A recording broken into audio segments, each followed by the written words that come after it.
Cousin ایک دوسرے سے سلام لیتے.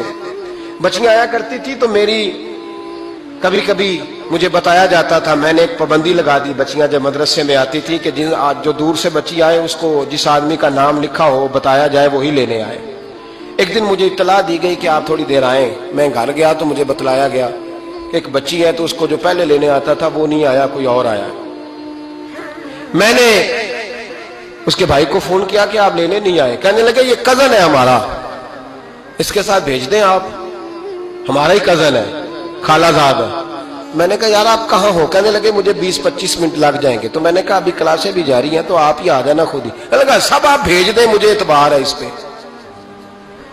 میں نے اس کو ایک بات کہی جو آپ کو بھی کہتا ہوں. میں نے کہا یار تمہیں اعتبار ہے تو اللہ رسول کو اعتبار کیوں نہیں؟ انہوں نے کیوں غیر محرم بنایا؟ عجیب تماشا ہے. مجھے پھپھی ذات پہ، خالہ ذات پہ، ماموں ذات پر اعتبار ہے، نبی پاک کو کیوں نہیں؟ آپ کو زیادہ پیار ہے لوگوں سے یا نبی پاک کو امت سے زیادہ پیار ہے؟ کیا مطلب تماشا ہے؟ کیا مزاج بنا لیا میں نے اور آپ؟ نبی پاک نے ایک شخص پر اعتبار نہیں کیا، فرمایا اس سے پردہ کرو. آپ نے اور میں نے کیسے کر لیا؟ نبی پاک نے خالہ ذات، پھپھی ذات، دیور پر، جیٹ پر، سالے پر، بہنوئی پر اعتبار نہیں کیا، پابندی لگا دی. تو نے کیسے کیا؟ تیرے دل میں زیادہ درد ہے، تو زیادہ دین کو سمجھنے لگا ہے، انسانیت زیادہ اچھل آئی ہے تیرے اندر. اعتبار کیا ہوتا ہے؟ یاد رکھنا دنیا میں جتنے گھر تباہ ہوئے ان لوگوں کی وجہ سے نہیں ہوئے جن پر اعتبار نہیں تھا، ان کی وجہ سے ہوئے جن پر اعتبار تھا. گھر کا بیٹی لنکا ڈھائے، باہر والے آ کے کبھی بھی گھر میں کوئی نقب زنی نہیں کرتے، جب بھی کرتے اعتبار والے کرتے. میرے رسول پاک علیہ الصلوۃ والسلام کی وہ ازواج جن پر اللہ کو اتنا اعتبار ہے کہ رب کہتا ہے میرے محبوب کی بیویوں تمہاری جیسی دنیا میں دوسری ہے ہی کوئی نہیں. اللہ کو اتنا اعتبار ہے. لیکن ایک نابینا صحابی آئے تو حضور کی 2 ازواج بیٹھی تھی تو نبی پاک نے فرمایا پردہ کرو. یا رسول اللہ وہ تو نابینا ہے. فرمایا تمہیں تو نظر آ رہا ہے نا، تمہاری آنکھیں تو کھلی ہوئی ہیں. حضور کو اعتبار نہیں تھا. بس کر دیں. سب سے بڑا ظالم وہ ہے جو کہتا ہے مجھے بیٹی پہ اعتبار ہے. وہ ظالم ہے، وہ اپنی بیٹی کے ساتھ ظلم کر رہا ہے. جو کہتا ہے مجھے اعتبار ہے، کالج جا رہی ہے، یونیورسٹی جا رہی ہے، اکیلے آ جا رہی ہے، مجھے اعتبار ہے. یہ ظلم کر رہا ہے بچی کے ساتھ. وہ تو بچی ہے، اس کا تو ذہن کمزور ہے. ہو سکتا ہے صاف دل ہو لیکن سامنے جو شیطان چوکوں میں گلیوں میں دائیں بائیں گھوم رہے ہیں وہ تو صاف دل نہیں ہے نا، وہ تو معصوم طبع نہیں ہے نا. تو بعض اوقات بڑے اچھے نفیس بچے بھی شیطانوں کا شکار ہو جاتے ہیں. خدا کا خوف کرے. حضرت عثمان غنی کی زندگی، حضرت عثمان فرماتے ہیں جو محرم عورتیں تھیں ان کی طرف بھی آنکھ بھر کے نہیں دیکھا، اس لیے کہ وہ خاتون ہے، میں مرد ہوں، میری حیا مانی. آج لوگوں کو شوق ہو گیا عورتوں کی مجلس میں دوڑ دوڑ کے جانا، وہاں بیٹھنا، وہاں وقت بتانا. پیرانے عظام کہتے ہیں کہ وہ درویشنیوں کے بیچ بیٹھے ہیں جی، باپ بیٹی ہوتے ہیں جی، مریدنی اور پیر. میں نے کہا کوئی نہیں ہوتے. اس رشتے پر استدلال ہے. اعلیٰ حضرت فرماتے ہیں واجب ہے پردہ پیر اور مریدنی کا. یہ پردہ واجب ہے.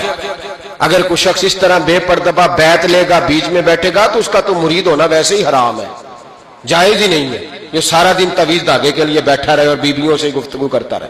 خدا را حضرت عثمان غنی رضی اللہ تعالیٰ عنہ کی زندگی میں جو باتیں ہمیں بہت زیادہ ملتی ہیں ان میں نفاست ہے، آپ کی حیا ہے، سخاوت ہے. ایک بات اور سن لیں، بڑا ستایا گیا حضرت عثمان غنی کو، پراپوگنڈے کیے گئے، آپ کے خلاف مہم چلی. عبداللہ ابن سبا نے بڑی مہم جوئی کی آپ کے خلاف.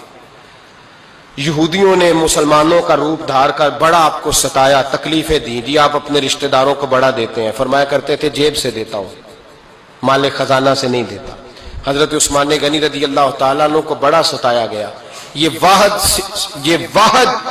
خلفائے راشدین میں خلیفہ ہے جن کا 40 دن پانی بند کیا گیا، کھانا نہیں آنے دیا گیا. لیکن کمال ہستی حضرت عثمان غنی کی. مولا علی جیسے شیروں نے جا کے کہا آپ اشارہ کریں کہ جو آپ کے خلاف نکلے ہوئے ہیں تو ایک تلوار سے مار دیے جائیں گے. تو حضرت سیدنا عثمان غنی فرمانے لگے میں وہ والا مینڈا نہیں بننا چاہتا جس کی وجہ سے مدینے کی گلیاں رنگین ہو جائیں. امن کا کہا آپ خلافت چھوڑ دیں. فرمایا حضور نے کہا تھا اللہ تمہیں ایک قمیض پہنائے گا، لوگ اتارنا چاہیں گے، تم نے اتارنی نہیں. صبر سے، حوصلے سے، اطمینان سے.